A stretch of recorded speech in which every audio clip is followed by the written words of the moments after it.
વિદ્યાર્થી મિત્રો, મારી યુટ્યુબ ચેનલમાં તમારું હાર્દિક સ્વાગત છે.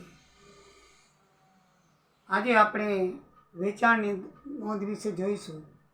ગયા વિડીયોમાં આપણે ખરીદ નોંધ વિશે જોયું. ખરીદ નોંધમાં જેમ 3 પ્રકાર આવે છે એમ વેચાણ નોંધની અંદર પણ 3 પ્રકાર આવે છે. સાદી ખરીદ નોંધ એટલે એક જ ખાનું હોય, પછી આ એક જ ખાનાવાળી, પછી ઘણા બધા ખાનાવાળી, ઘણો બધો વેપાર, અલગ અલગ માલ સામાનનો વેપાર થતો હોય તો જેટલા વેપારમાં વસ્તુનું નામ લખ્યું હોય એટલા ખાના વધારે કરવાના. સાદા ખાનામાં એક જ ખાનું આવે, પણ જેટલા માલનું વેચાણ કર્યું હોય, જેટલા પ્રકાર આપણને દાખલામાં આપેલા હોય એટલા ખાના વધારે કરવાના. આમાં કાંઈ ફરક નથી, આ એક જ માલ છે એટલે એક ખાનું. આમાં 3 પ્રકારના મોબાઈલ છે એટલે 3 ખાના અને કુલ રકમ છેલ્લે આવે. જેવી રીતે ખરીદ નોંધના નિયમો છે એવી રીતે જ વેચાણ નોંધના છે. ખરીદ નોંધની અંદર જેમ ઉધાર ખરીદી ધ્યાનમાં લેવાતી, એમ વેચાણ નોંધની અંદર ફક્ત વેચાણ નોંધ જ ધ્યાનમાં લેવામાં આવશે. ઉધાર વેચાણ જ ધ્યાનમાં લેવામાં આવશે. બરાબર છે. ખરીદી હોય તો ધ્યાનમાં લેવામાં આવશે નહીં. અને અડધો વ્યવહાર છે, જો રોકડમાં હોય ને અડધો ઉધારમાં હોય તો આખો વ્યવહાર ઉધાર ગણી વ્યવહાર કરવામાં લખવાની અંદર આમાં લખવામાં આવશે વેચાણ નોંધની અંદર. બસ આ 2 નિયમોનું ધ્યાન રાખવાનું કે રોકડ વ્યવહાર નથી કરવાનો, ફક્ત અને ફક્ત ઉધાર વ્યવહાર જ ખરીદ નોંધ કે વેચાણ નોંધમાં આવે.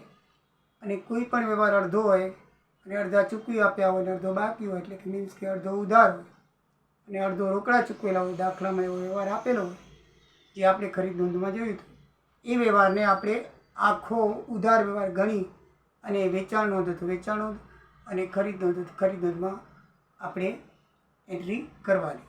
વેચાણ નોંધ હવે આપણે જોઈએ છીએ. એમાં 2 દાખલા જોઈશું. ઉદાહરણ નંબર 4 સાદી વેચાણ નોંધ, ઉદાહરણ નંબર 5 ખાનાવાળી વેચાણ નોંધ. બરાબર છે. તો મિત્રો પહેલાં 4ને જોઈ લઈએ આપણે. એ નીચેના વ્યવહારો પરથી જગદીશ હાર્ડવેર સ્ટોર કે જે લોખંડના વેપારી છે તેમના ચોપડામાં વેચાણ નોંધ તૈયાર કરો. તો મિત્રો પહેલી એન્ટ્રી છે, મનનને 13,000નો માલ 3 માસની શાખ ઉપર વેચો, સાથે બિલ નંબર 1967 મોકલી આપો.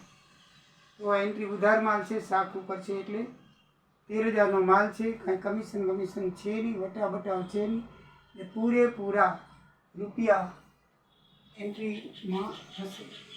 2015ની તારીખ લખેલી છે અને જૂન મહિનો લખેલો છે. જૂન 1 મનન ખાતે જાવક ભરતિયા નંબર 1967 છે. ખાતા હોય કાંઈ નહીં આવે. અને 13,000 રૂપિયા આપણે રોકડા લખીને આપશું. કોઈ વટાવ નથી, રોકડ કે વેપારી ને ઉધાર વ્યવહાર છે એટલે પૂરેપૂરી રકમ આવશે. નંબર 2 આનંદ સ્ટોરને 8,000નો માલ 5% વેપારી વટાવે વેચો, મજૂરીના 300 સાથેનું બિલ 1970 મોકલી આપ્યું. બિલ નંબર 1970 મોકલી આપ્યું. તો આ બિલ નંબર 1970 છે લખવો પડશે અને 6 તારીખનો વ્યવહાર છે. હવે આપણે ખાલી તારીખ જ લખશું. 6 તારીખનો વ્યવહાર છે. આનંદ સ્ટોર ખાતે, આનંદ સ્ટોર્સ ખાતે 1970 રૂપિયા, 1970 રૂપિયા, સોરી 1970 નંબર જાવક નંબર છે. રૂપિયા થશે 8,000 ઉપર આપણે 5% વેપારી વટાવ આપવાનો છે અને 8,000ના 10% 800 થાય અને 5% 400 થાય. તો 8,000માંથી 400 બાદ કરી નાખો એટલે 3400 રૂપિયા ચોખ્ખી રકમ લખાશે. યાદ રાખજો મિત્રો, વેચાણ નોંધ કે ખરીદ નોંધ કે કોઈ પણ પ્રકારની આમ નોંધ, એમાં ચોખ્ખી રકમ વેચાણ નોંધ કોઈ પણ નોંધ હોય તો લખાશે કમિશન બાદ કર્યા પછી. બરાબર છે. તો 5% કમિશન હતું, 10% 400 થાય, 10% 800 થાય. 1 મિનિટ કાઢી નાખ્યું, મેં તમને શીખવાડ્યું છે અને કેલ્ક્યુલેટરથી પણ તમે કરી શકો છો. તો 5% 400 રૂપિયા બાદ કરી અને 3400 રૂપિયા આપણે લખીએ. 10મી તારીખનું છે 5000ના માલનું વેચાણ કર્યું. મિત્રો કોઈ પણ વ્યવહારમાં કોઈનું નામ ના આપેલું ને રોકડ ઉલ્લેખ ન હોય એટલે તમારે સમજી લેવાનું કે રોકડ વ્યવહાર છે. એટલે એ નોંધની અંદર લખવાનું નોંધ, તારીખ લખવાની, તારીખ 10, રોકડ વ્યવહાર છે, રોકડ વ્યવહાર છે, એ રોકડ મહિનો થશે.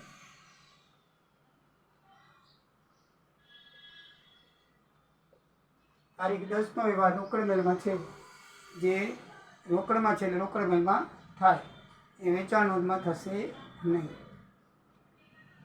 પછી છે 20 તારીખ, 20,000નું યંત્ર ભરતને 16,000માં વેચી દીધું. મિત્રો આ પણ વ્યવહાર માલનો નથી, માલ મિલકતનો છે એટલે ખાસ આમ નોંધમાં થશે. બરાબર છે. આ વ્યવહાર માલ મિલકતનો છે, જે વેચાણ નોંધમાં લખાય નહીં. ક્યાં લખાશે મિત્રો? ખાસ આમ નોંધમાં લખાશે. એ લખવાનું ક્યાં લખાશે? ખાસ આમ નોંધમાં લખાશે. ખાસ આમ નોંધમાં લખાશે. પછી છે વ્યવહાર 25. અશ્વિને 9,000નો માલ 10% વેપારી વેટા વેચ્યો અને 50% રકમ તરત જ ચૂકવી આપી. વિચાર કરો, અડધી રકમ ચૂકવી આપી છે ને અડધી બાકી છે, એટલે આ આખો વ્યવહાર ઉધાર જ લખવાનો. આપણે આખો વ્યવહાર શું લખવાનો? ઉધાર. તો 25 તારીખ આવશે. તારીખ 25 અશ્વિન ખાતે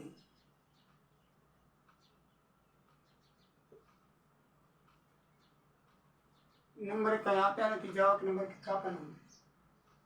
હવે વ્યવહાર છે 9,000નો 10% એટલે 900 રૂપિયા થાય. બરાબર છે. 900 રૂપિયા થાય તો 900 બાદ કરી નાખીએ 9,000માંથી, તો 8100 રૂપિયા ચોખ્ખી રકમ આવશે. હવે મિત્રો એમાં જે અડધા રૂપિયા છે એ નોંધ કરવી હોય તો કરી શકાય.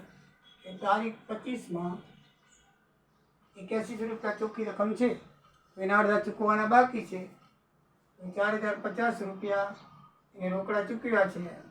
બરાબર છે. જે રોકડા ચૂકવ્યા છે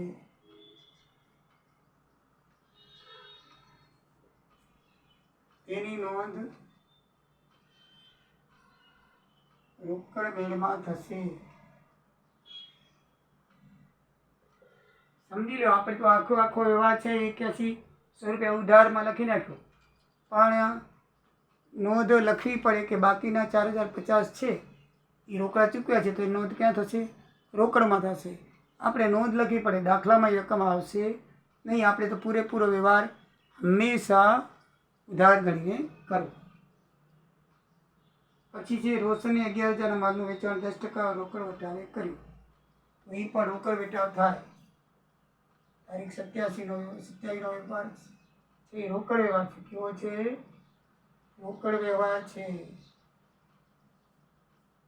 જે રોકડ મળીમાં નોંધાશે. ક્યાં નોંધાશે? રોકડ મેળમાં નોંધાશે, વેચાણ નોંધમાં આવશે નહીં. પછી તારીખ છે 29. મોહિત પાસેથી 10,000નો માલ મેળવવાનો ઓર્ડર મળ્યો. 29 તારીખનો ઓર્ડર મળ્યો છે એ બિન આર્થિક વ્યવહાર કહેવાય. કેવો કહેવાય? કોઈ લોકલની લેવડ દેવડ થઈ નથી. તો 29 તારીખ છે એ બિન આર્થિક વ્યવહાર છે. કેવો કહેવાય? બિન આર્થિક એટલે જેમાં નાણાકીય લેવડ દેવડ ન થાય, તે ખાલી ઓર્ડર મૂક્યો છે, બિન આર્થિક વ્યવહાર છે. માટે વેચાણ નોંધમાં નોંધ થશે નહીં.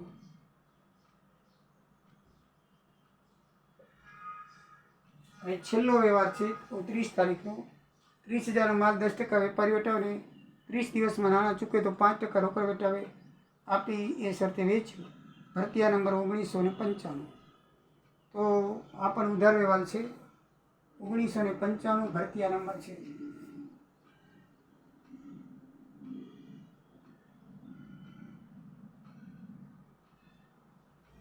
તારીખ 30 આપેલી છે અને ખુશ્બુ ખાતે.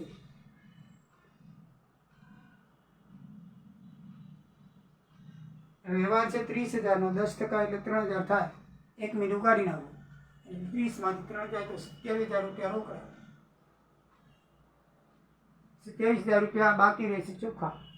તો 27,000ની એન્ટ્રી થાય. મિત્રો, દાખલો થયો પૂરો. આના આપણે બીજું કાંઈ હવે લખવાનું છે નહીં. નીચે ટોટલ લખી નાખીએ. 6 તારીખના વ્યવહારમાં 300નું બિલ રોકડે ચૂકવ્યું છે. એમાં તમારે લખવું હોય તો એ 300 રૂપિયા છે એ રોકડ વ્યવહારમાં લખાશે. ક્યાં લખાશે? રોકડ વ્યવહાર. એ તારીખ 6ના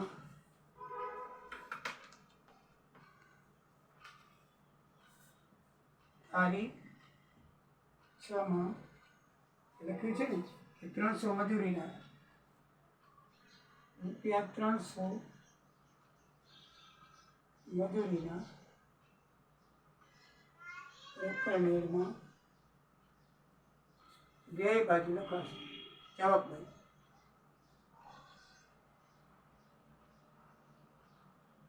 બરાબર. એટલે થઈ ગયું. આનું ટોટલ મારી નાખીએ તો મિત્રો ટોટલ જે છે 55,700. 55,700 રૂપિયા છે એ વેચાણ ખાતે જમા બાજુ લખાશે.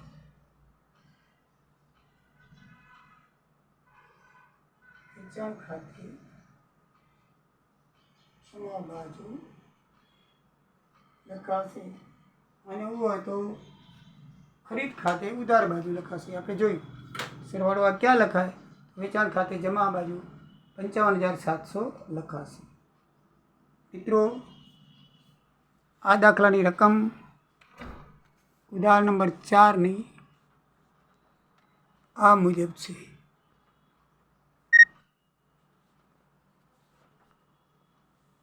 ટોટલ 8 વ્યવહાર છે.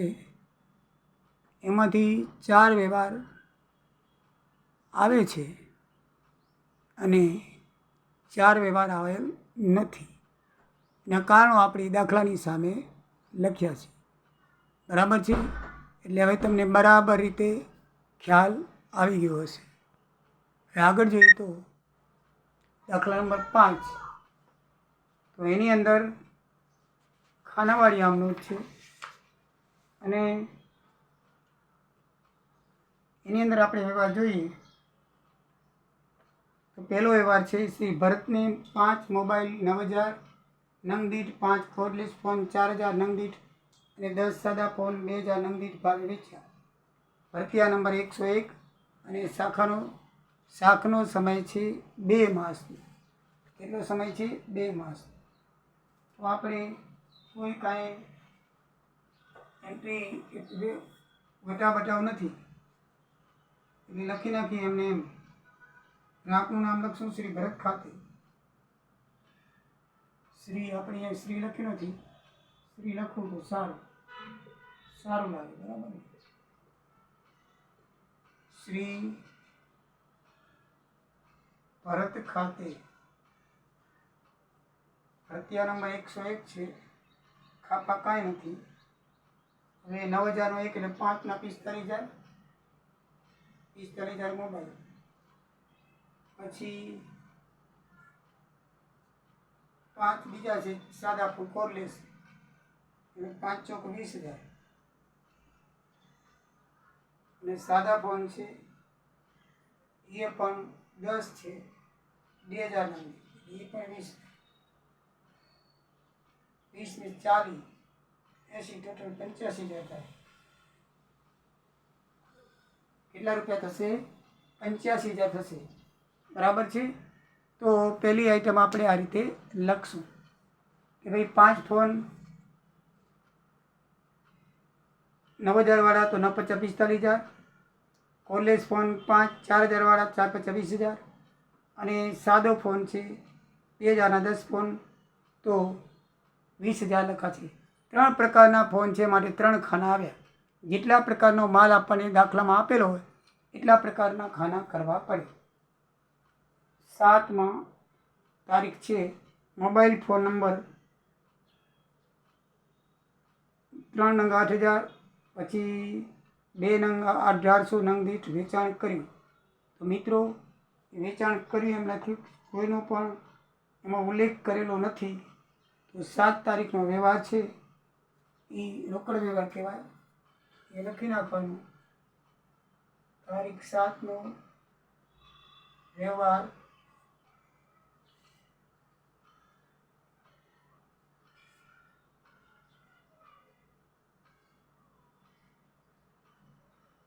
રોકડ વ્યવહાર છે, માટે વેચાણ નોંધમાં આવે નહીં. વેચાણ નોંધમાં આવશે નહીં. બરાબર છે.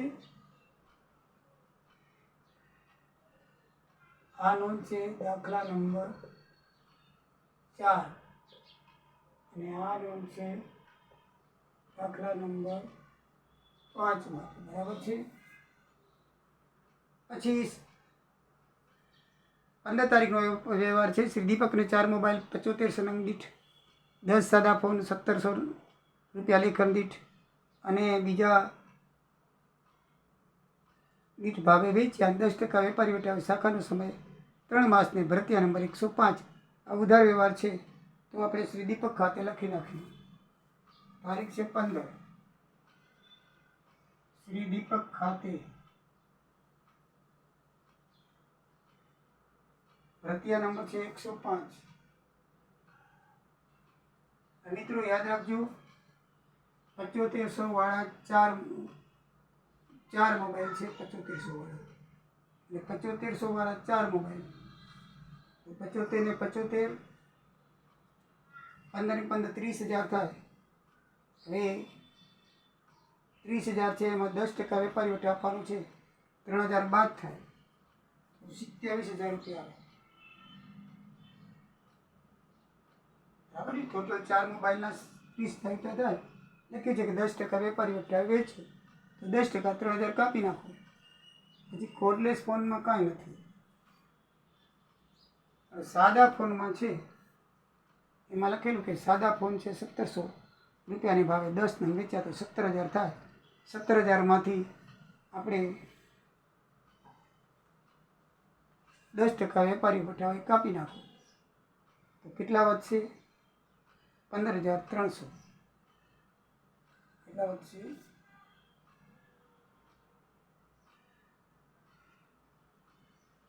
20% 27,000 રૂપિયા થાય. બરાબર છે. 27,000 રૂપિયા 15,300 રૂપિયા થાય એટલે ટોટલ થશે 42,300. કેટલા થશે?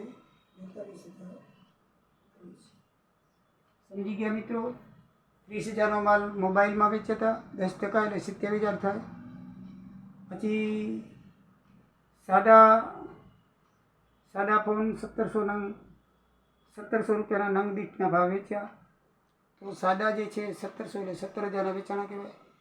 1,700 બાદ કરો તો 1,700 બાદ કરીએ તો 15,300 વધે. 17,000ના 10% 1,700 થાય. 17,000માંથી 10% બાદ કરીએ 1,700 તો 15,300 સાદા ફોનના થાય. બંનેના થઈને 42,300 થાય. પછી મિત્રો છે 20,000 મહેન્દ્રને એક યંત્ર 12,000માં વેચ્યું. ચૂકવણી માટે 1 માસનો સમય આપ્યો. તારીખ 23નો વ્યવહાર એ યંત્રનો છે. એટલે માલ મિલકત કેવો કહેવાય? માલ મિલકતનો છે. તો માલ મિલકત વ્યવહાર હોવાથી ક્યાં નોંધાશે? એ ખાસ આમ નોંધમાં નોંધાશે. ક્યાં નોંધાશે? એ ખાસ આમ નોંધમાં લખાશે. ખાસ આમ નોંધમાં લખાશે. બરાબર છે. ત્યાર પછી જો 23નો વ્યવહાર છે. શ્રી અરવિંદ 8 મોબાઈલ 9,000 રૂપિયા લેખે અને 10 કોર્ડલેસ 1900 રૂપિયા લેખે વેચ્યા. 10% વેપારી વટાવ, 50% રકમ તરત ચૂકવી આપી. ભારતીય નંબર 115. એટલે આ અડધો વ્યવહાર છે અને અડધો ઉધાર ને અડધો રોકડ. તો આપણે આખો વ્યવહાર ઉધાર ગણી અને લખશું. 23 તારીખ શ્રી અરવિંદ ખાતે 115 જાવક નંબર છે, બિલના નંબર. હવે એની અંદર 9,72,000. 72,000માંથી 10% એટલે 7200 બાદ કરો એટલે 64,800. 64,800 મોબાઈલના આવશે અને કોર્ડલેસ ફોન છે 19,000 રૂપિયા થાય તો 1900 બાદ કરો એટલે 17,100. બરાબર ને. મોબાઈલ છે ને 1900 રૂપિયાના 10 મોબાઈલ છે એટલે 19,000 રૂપિયા થાય. 19,000ના 10% 1900 બાદ કરો 17,100. સાદો ફોન વેચ્યો નથી. બંનેનું ટોટલ થશે 81,900. બરાબર છે મિત્રો. પછી 26 તારીખની એન્ટ્રી છે. 5 મોબાઈલ 85નો ભાવે, 10 સાદા નંગ 81નો ભાવે મોકલી આપવા ઓર્ડર આપ્યો. તો એ ઓર્ડર આપ્યો છે આર્થિક વ્યવહાર, બિન આર્થિક વ્યવહાર છે. એવો છે બિન આર્થિક, જાણે કે લેવડ દેવડ નથી, બિન આર્થિક વ્યવહાર છે. એવો છે બિન આર્થિક વ્યવહાર છે, માટે વેચાણ નોંધમાં આવશે નહીં. પછી 28 તારીખનો ઘનશ્યામને ઓર્ડર પ્રમાણે માલ મોકલી આપ્યો. ભારતીય નંબર 120. હવે જે 26 તારીખનો બિન આર્થિક વ્યવહાર લખ્યો તો 28 તારીખે આપણે એને 26 તારીખે ઓર્ડર મોકલ્યો હતો એને આપણે માલ મોકલી આપ્યો. 28 તારીખે 26 તારીખમાં નોંધ નહીં થાય પણ 28 તારીખે માલ આવી ગયો એટલે આપણે નોંધ કરવી પડશે. 26 તારીખ માટે બિન આર્થિક વ્યવહાર કહેવાય અને 28 તારીખે એ માલ એને મોકલી આપ્યો. ભારતીય નંબર 120 બીજો. એ આપણે 26 તારીખમાં જોવું પડશે આપણે કેટલો માલ મંગાવ્યો હતો. 85નો 5 મોબાઈલ. બરાબર છે. તો 8500ના 5 મોબાઈલ છે એના ઉપર 10 અને 10 મંગાવ્યા હતા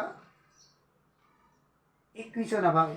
આમાં કોઈ વટાવ બટાવ કાપવા નથી એટલે 8500 ગુણ્યા 5 42,500. ચોખ્ખી રકમ લખી નાખવાની છે.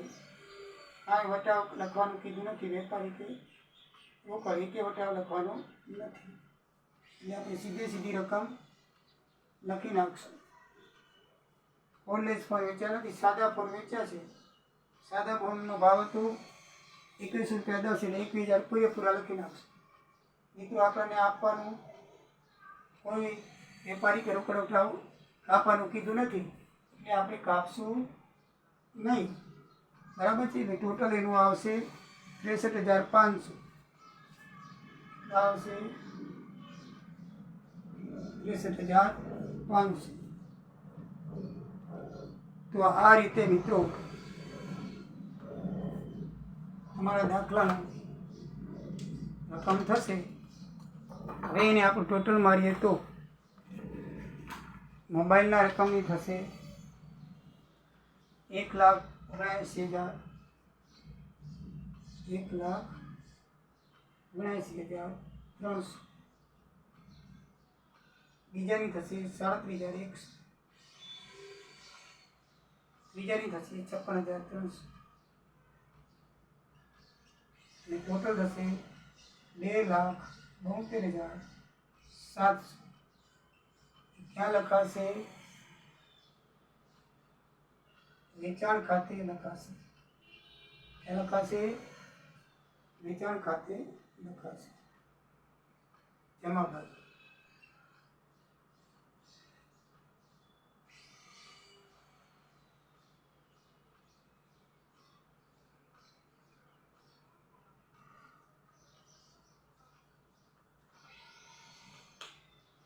તો મિત્રો આ રીતે તમારો દાખલો અહીંયા પૂર્ણ થાય છે અને 23 તારીખનો અડધો વ્યવહાર છે એમાં રોકડ થોડીક થાય ઇલેક્ટ કરવો હોય તો કરી શકાય કે ભાઈ અડધા રૂપિયા એ 23 તારીખના આપણે ચૂક્યા 81,900 તો એના અડધા 40,950 નોંધ રોકડ મેળમાં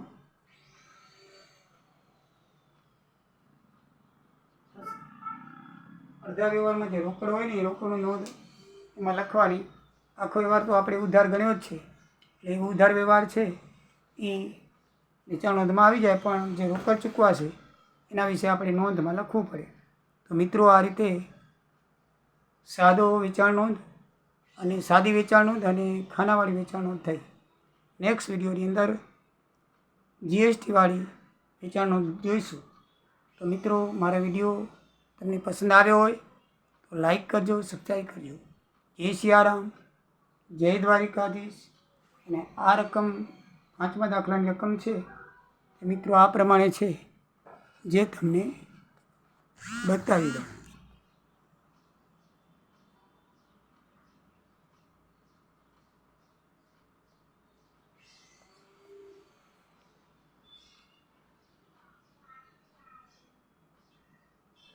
આમે પણ 8 એન્ટ્રી છે, એમાંથી 4 એન્ટ્રી આપણને આવી છે. છેલ્લી ઘનશ્યામ ખાતે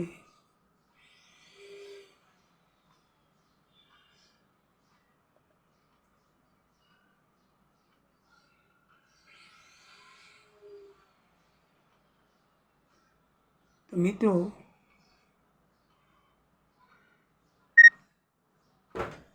ઘનશ્યામ ખાતે લખવાનું રહી ગયું છે, એ લખી નાખીએ. શ્રી ઘનશ્યામ ખાતે. ચાલો મિત્રો આવજો. જય સિયારામ.